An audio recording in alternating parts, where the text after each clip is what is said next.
Hello and welcome to the calm harbor of your mind. I'm Dr. Nanai, and my only true hobby is sleeping. I'm here to help you drift off tonight and journey into the land of dreams. Before we begin our story, please take a moment to like the video and subscribe to this channel. Thank you.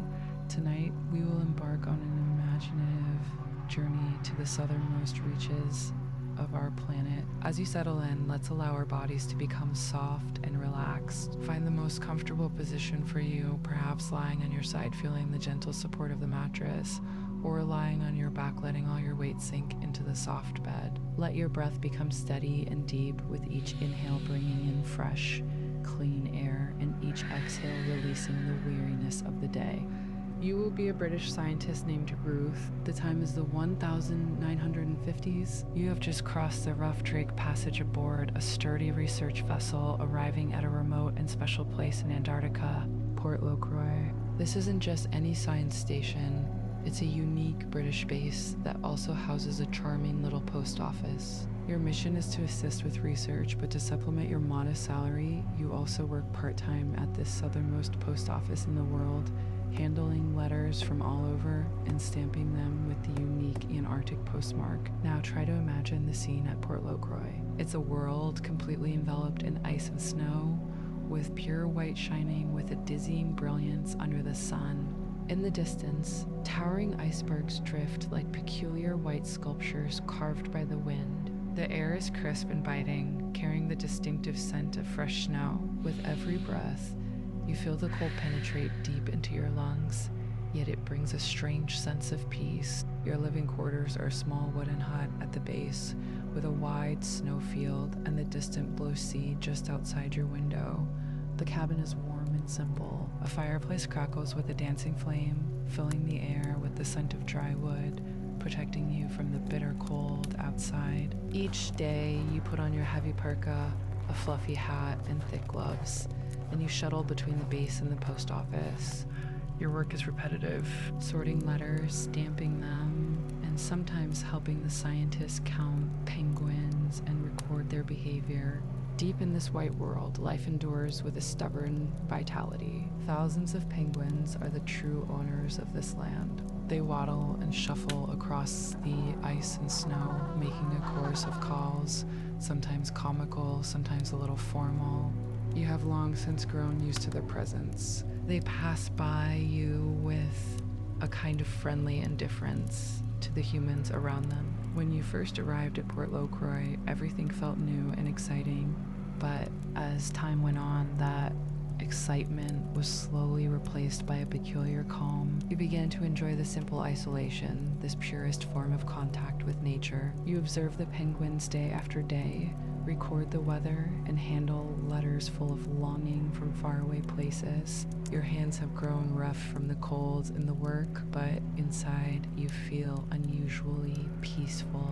This isn't numbness, but a deep sense of becoming one with this pristine land. However, just as your first Antarctic Christmas Eve was approaching, you begin to notice something out of the ordinary. Now, please gently kneel on your bed, placing your hands on the floor in front of you, creating a 4-point stance like a cat on all fours. As you inhale, slowly arch your back and look forward, feeling a gentle stretch in your spine. As you exhale, slowly round your back, tucking your head down toward your abdomen and releasing your neck. Let your movements synchronize with your breath, feeling each vertebra of your spine gently relax and extend, bringing warmth and flexibility to your body.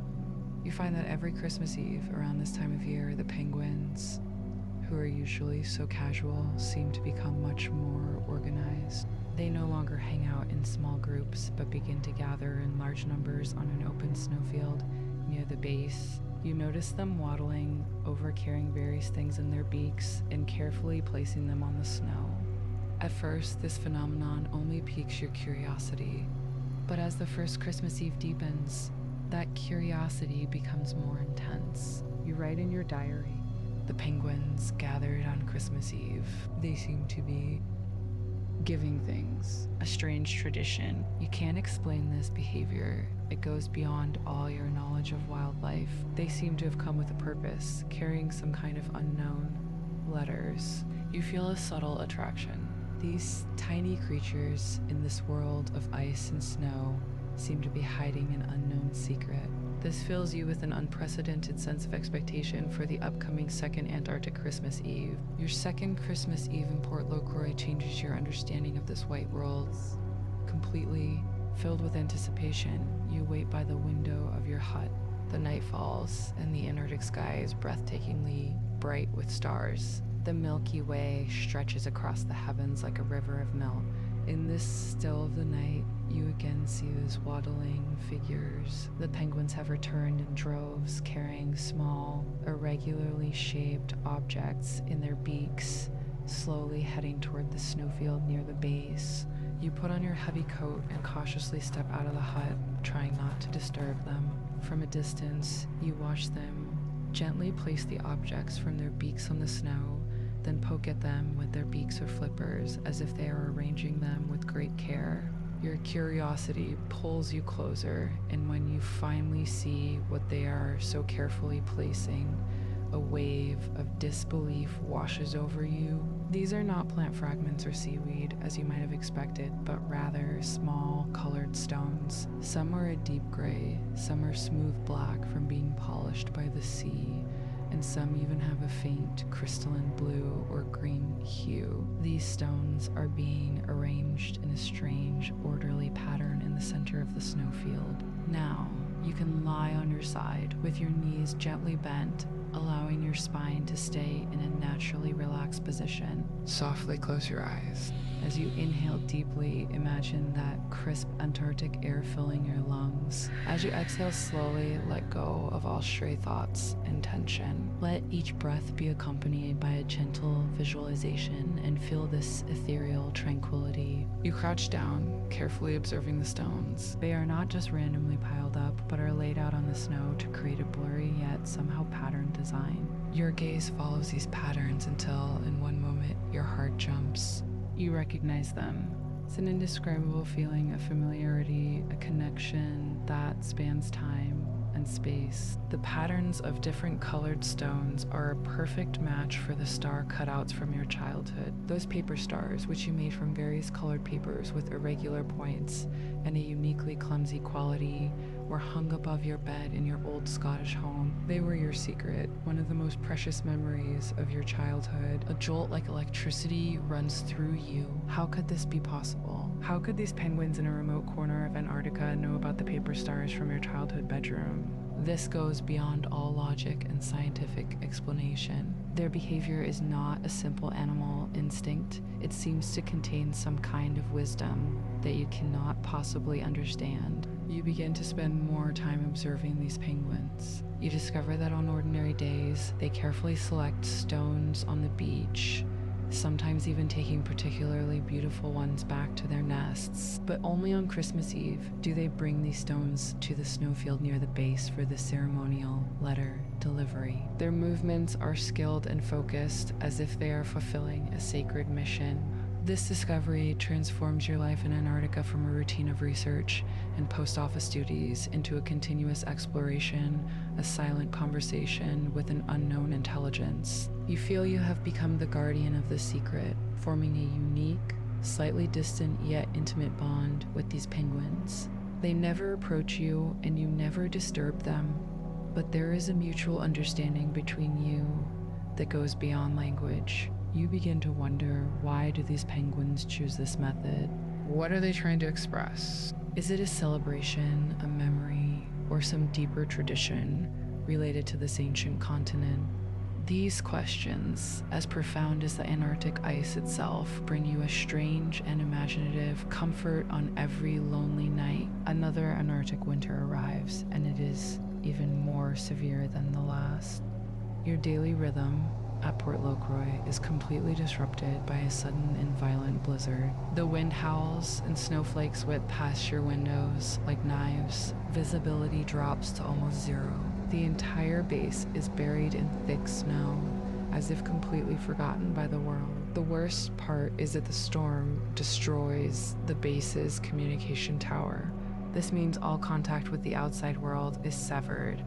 The radio is out and telegrams cannot be sent. You and a few colleagues are completely trapped on this frozen land. While the food and fuel supplies are sufficient, no one knows how long the storm will last, nor when a supply ship might be able to break through the severe weather.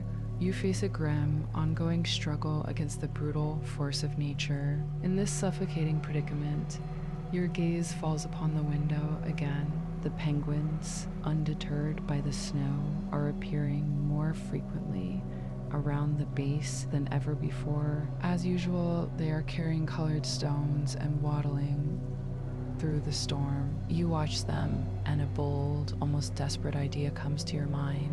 What if you could use these penguins and their stones to send a distress signal? A signal that could be spotted by a passing ship if one were to appear. You know how absurd this sounds, but in this isolated wasteland of ice and snow, any glimmer of hope is worth a try. Now, please lie flat on your bed, feeling your body completely relax. Take a deep breath, letting the serenity fill you. As you exhale, slowly stretch your legs, pointing your toes toward the ceiling. Feel the gentle pull on your leg muscles. Don't push it too hard. Just feel a comfortable extension. Let each stretch be accompanied by a calm breath, helping you release physical stress while keeping your thoughts clear. Ignoring the biting wind, you walk out of the hut and toward the snowfield where the penguins are gathering. They don't seem to be alarmed by your approach, just watch you curiously. You begin to arrange the largest stones you can find on the snow, trying to spell out a simple distress symbol, a huge SOS. You aren't sure if the penguins will understand your intent, but you have a strong intuition that they might be able to help you. The unbelievable happens. As you start placing the stones, the penguins seem to grasp your intention. They begin to actively waddle over with more stones, and some even place stones in the exact spots you point to. Their movements are so coordinated and precise, as if they are also taking part in this silent plea for help. Under your guidance, they use their colored stones to jointly create a clear, visible distress signal on the vast white snow. This giant SOS symbol made of stones stands out starkly against the white snow. You and your colleagues take turns watching every day, hoping to see even a hint of a ship on the horizon through the storm. Day after day, the snow keeps falling, and hope grows dimmer. Your food supplies are slowly dwindling, and the psychological pressure is building. But that distress signal, completed with the help of the penguins, becomes the last comfort in your hearts. Then, on a gloomy afternoon, when the snow finally lets up a little, a miracle occurs. A blurry black dot appears on the distant horizon. It is a research vessel that has strayed off its course and just happens to be passing through this area. When the crew of the ship, through their binoculars, accidentally spot the enormous SOS on the snow, they are utterly shocked. This unique distress signal is so conspicuous and so unlike anything else on the pure white Antarctic continent. The research ship quickly changes course and breaks through the ice. The rescuers land at Port Locroix, and you are finally saved. You tell them about the communication tower being destroyed in the storm, and also about the stone SOS that the penguins helped you make. The crew members listen to your story, their eyes full of surprise and disbelief. They can't fully comprehend the penguins' behavior, but the clear distress symbol is an undeniable fact. You don't insist they believe in the penguins' wisdom. Instead, you just calmly present the facts, explaining how the colored stones formed the rescue pattern.